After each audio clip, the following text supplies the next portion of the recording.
starting our YouTube live stream.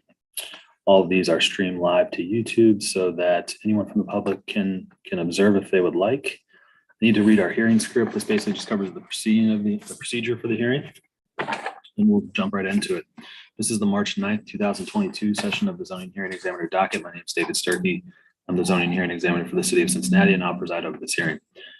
Excuse me. The case before us today is case number ZH20220011. The purpose of this hearing is to allow applicants and opposing parties to testify and to offer and refute evidence and testimony. This hearing will follow the rules found in the zoning code and the supplemental rules of the zoning hearing examiner. All testimony and evidence that an applicant or any opposing party wishes to offer must be presented at this hearing, unless a party has submitted evidence or testimony in the form of writing prior to this hearing. The hearing will proceed as follows. The applicant, the applicant's attorney, or the applicant's agent will first present the applicant's case.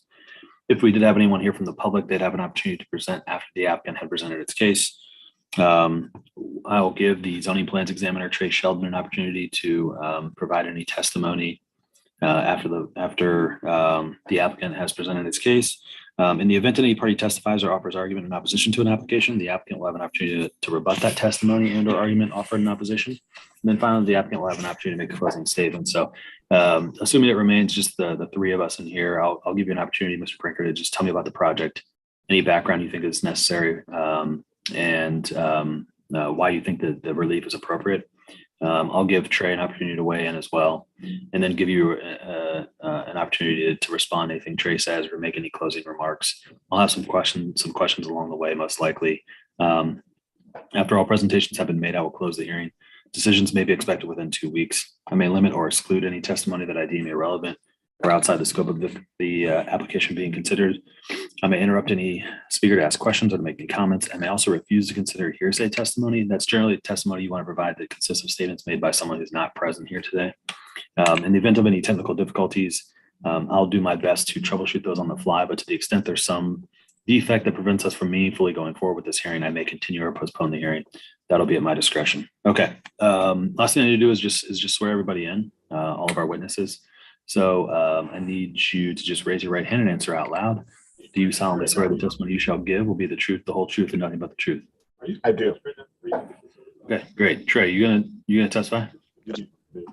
Do you solemnly swear the testimony you shall give will be the truth, the whole truth, nothing but the truth? I do. You're now sworn. Okay. Mr. Brinker, what do you want to tell me about the project? It's located at 4074 Rosehill Avenue. The underlying zoning district is a SF20, and it's also contained within the Hillside District. The existing parcel is improved with a two-story residence. That residence is constructed along a terrace that runs parallel with the street, and then that topography drops off rather drastically towards the back end of the lot, which makes the ability to build a detached structure a pretty sort of be a hardship to be able to build anything down over the hill with the way that falls off. As part of the Hillside Overlay District, we've averaged the side yards and the heights as required by the zoning code. For the max building envelope to be established. We do exceed the max building envelope on the left side and the rear side, and our application is asked for 16 feet 6 on the left side and approximately 32 feet on the rear yard for that assembly. We've highlighted our conformance and our interpretation of the building standards for a Hillside District, as well as those the base requirements in the Hillside Development Standards. I apologize. And I think we've shown through the application and as well as the staff report that we've done our due diligence to try and fall within the and adhere to as many of those requirements as possible. We don't believe this project inflicts any undue hardship on adjacent neighbors or is a detriment to the neighborhood. I will note that we have received supporting signatures of the project from the two adjacent property owners, and that the staff report has noted in the recommendations to approve the relief to the left and to the rear side yard as well. Is there any questions beyond that, David? Do I need to get into a lot more detail on the actual project of that for you, or? I don't think so. I typically leave that up to applicants as much as they want to provide to sort of adequately help me understand why the project is generally appropriate. So that's up to you. I mean, that's certainly a really good start. I do have a couple questions. So let's see. It looks like, so this will be on the northeast corner of the house. Is that right? That's correct, yes. Okay, and it'll be detached. It is attached to the single family residence. Gotcha. Okay. And let's see, how close is it to the property line there? Is it on the property line on the northeast side? It is not. There's a existing setback on that side. And we're increasing the proposed garage will be at a greater offset. I apologize for my pulling up the site plan here. Gotcha. You said it'll be a greater offset than the existing home. That's correct. The existing left side yard is 4 feet 7.5, and we're proposing a 6'4". So we're almost 2 feet larger on the proposed offset than the current residence. I will note that the current residence is non-conforming to the existing underlying district. Right. Okay. Why don't I give Trey an opportunity to weigh in here and the testimony he would like before I go forward with questions. Trey. Sure. Yeah, David, this is not quite as extreme an example as the hearing we just had previous, but it's still a situation with very unusual lots. And we just concluded at the end of that previous hearing that, you know, sometimes you have situations, that's the reason for hearings, is when you have something that really skews something almost to the point of being unreasonable. That's why we're here. In this instance, the lot is 1.5 times as wide as needed for base zoning. Many of the lots on that side of the street are approximately 1.5 times what the necessary lot width is. So, and also much bigger in area, a couple of times larger in area than need be. As Mr. Brinker pointed out, these houses on that side of the street on Rosehill were built on the sort of almost a terrace that's a little bit lower than the street, but not too much. But after you go about 50 feet back from the right of way, it drops off. I wouldn't say precipitously, but if you look at my figure 2 in my staff report, the topography, you can see it just goes, I mean, it's a very steep pitch. I mean, anything built back there would be very, very challenging from an engineering standpoint and incredibly costly. So you'd almost have to put a garage on stilts or something. I don't know, but in order for it to happen, it would be a lot. To the point of being unreasonable and impracticable. Other point I wanted to make that to follow up to some of Mr. Brinker's comments is this home was built, I believe, in 1915, and although it's a very ample residence itself, curiously, back in that time when people just had, like, you know, if they had a car at all, it was a, you know, like a Model T kind of thing. And they have a very small 1-car garage in the basement of the house. That is the kind where if you were to pull my wife's SUV in there, you'd have to get everybody out of the car before you pulled into the garage. And even the driver would have to kind of slide out of the car. It's one of those with a very small 1-car garage there. And they really wanted the modern amenity of being able to, and reasonable amenity of having a 2-car garage. This is not a 4-car garage or some huge thing they're asking for. And so they were going to, as a practical matter, because that was where you entered the basement and came up into the regular part of the house, they're going to turn the single family garage into habitable space. And this is built directly adjacent to that. So you'll still use the same driveway. There's not a bunch of excavation or anything. The driveway is going to wrap around. You can see in my figure 3, the existing space, the way you pull in and wrap around there. And at the very far end of the house, the northeast corner, as you pointed out, David, that's where the garage is tucked up underneath there. And now they'll be able to have that entrance into the house from the garage and that same thing. This is only a 1-story and it's got some roof to it, but so there's no problem here with excavation because it's, being built kind of at grade with some piers. And then then as far as the MBE at the top, it's not consequential at all because it's only a single floor garage. If the only part that would have concerned me is if the neighbors really had a problem on the north, but as Mr. Brinker pointed out, they are bringing this part of the it's 2 feet more into conformity.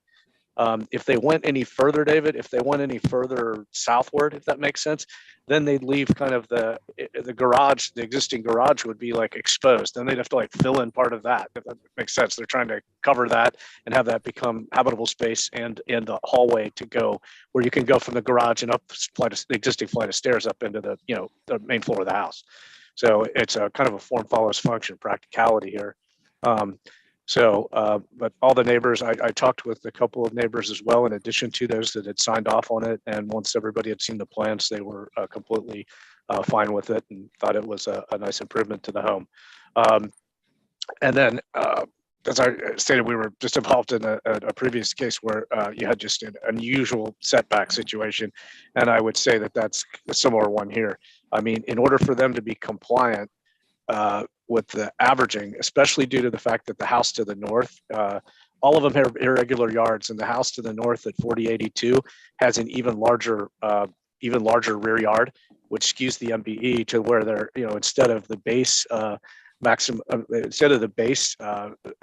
setback for rear of 35 feet, to meet the MBE, they'd have to have a 277-foot setback. So it would be somewhere, basically no further than the current house. They wouldn't be able to build anything. And I've already described, and Mr. Bricker did, the challenges with doing this as a detached garage. The one neighbor, the lady that I spoke with, she actually was more in favor of this as far as like not cutting trees down and whatnot. She was more in favor of them putting this. Basically, it's already graded out. It's a gravel driveway there, right? Where you turn to enter into the existing garage. And then the garage doors face to the south. So cars will just pull straight in there. So there'll be no real major excavation or anything other than the piers for this thing. Other than that, it's a slab garage, no disturbance of the hillside, no disturbance of the trees or vegetation, because it's already driveway. I think it's, in that light, it's a very reasonable project. As I stated, the only thing I was initially concerned about was that side setback, but given that they've tucked it back a couple of feet, reduced the nonconformity, and the practical reasons for doing so, and that all the neighbors were fine with it, I see no reason why this seems like a very reasonable project. Okay, thanks, Trey. Mr. Brinker, anything based on Trey's comments? No, nothing other than that. Okay. Excuse me. So thank you again both for your time, your testimony here today. I've had a chance to review the application, review the staff report based on that, and based on the testimony here today, I am going to approve the project. I need to formalize that decision in sort of a written opinion. That generally is what takes the 2 weeks based on the current queue that I have. And so I will, as soon as I finish that, I put it into a PDF and I email it out to everyone in the hearing here today. So Mr. Brinker, as soon as you have that, you can then start working with Trey to get the permit approval. If you have any questions in the meantime about any of that, feel free to reach out to myself or to Trey.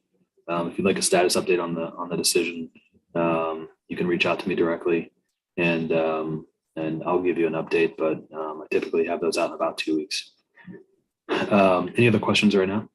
I do have a quick point, which is, Pat, if I recall correctly, this was a preliminary review. You're not in for permits yet, and so I think that's the case. And so when you do apply for permit,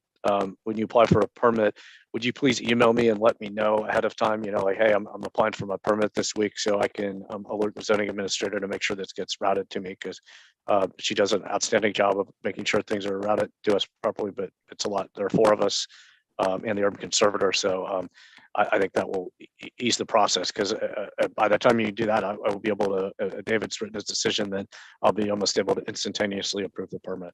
Okay? That would be great, Trey. We have submitted, I have a round of building comments, and I may have gone about this the wrong way, but we submitted to the building department to get the building permit. I received review comments from there, but we we almost just submitted this package for you to have this hearing before we spent the money on the homeowners end to go through with all the structural engineering and everything Right, else. right, right. So we need to get some engineering in line. We'll wait for David's letter and then get all that submitted. And I will send you an email to let you know when we do, but it may not be next week. We still have some engineering and some stuff like that to go through. Thanks for clarifying, because I knew that there was some, it was either a preliminary review or there was a kind of a holdup, and I totally understand if they didn't know they were going to receive approval, they didn't want to go ahead and spend the significant dollars to do that. But that'll obviously hold up the building plan examiner, not as much, not as much me, but because yes.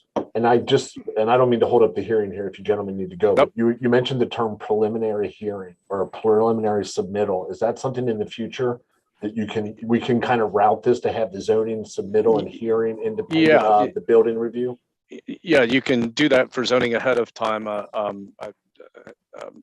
often have those in the hillside situations where I'm actually trying to work proactively with the design professional toward that. Sometimes there are solutions, like there are some design professionals or even engineers who aren't in Cincinnati. Even somebody might hire someone from Lexington or whatnot, and they don't even know about the MBE or the rules that we have about doing piers, for example, that those don't count for excavation, and other just other nuances to it. Sure. So a lot of times they try to meet with one of the zoning plan examiners ahead of time, kind of review it, and then sometimes even come in for the hearing with preliminary elevations and so on, but without having done all the layout to the inside of the house and so on.